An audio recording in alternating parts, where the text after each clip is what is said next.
We have made it to day 22, the final day of the Sparks in the Darkness experience, the final day of the 3 weeks, the culmination of everything that we've been working towards, and it's Tisha B'Av itself, the most difficult day of the year in many ways, because it's on this day in which we internalize the deepest level of suffering and destruction that we have experienced as a nation throughout the millennia.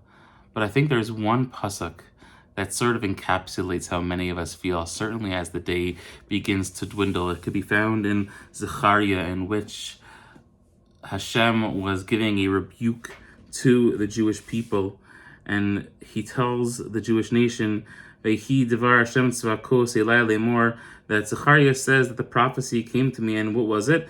Emor el kol ha'am ha'aretz ve'el ha'kohanim, say to the entire nation, Ki tzamtem v'safod b'chamishi v'shvi'i v'zeh shivim shana hatzom tzamtuni ani.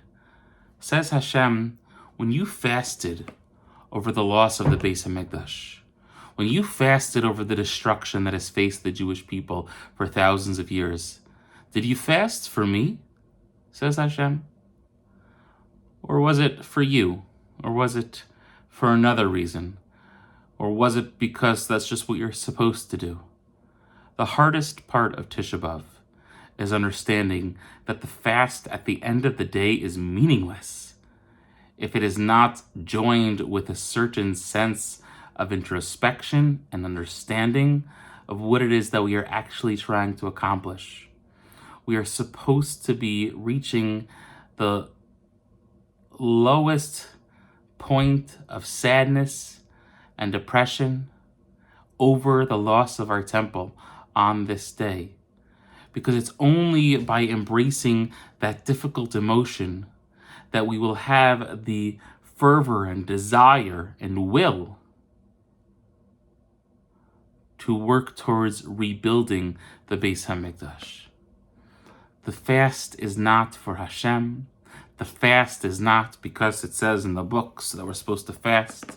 The fast is not for anyone else except for ourselves, because it's in fasting that we understand how sad we are supposed to be, that we literally can't eat because we are just so broken over the horrors that we've experienced historically on this day.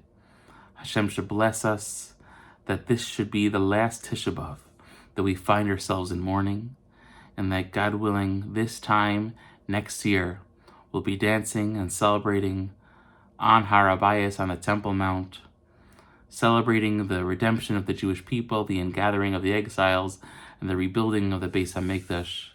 God willing, b'mheira v'yameinu. Amen. Wishing everyone a safe and meaningful rest of the fast.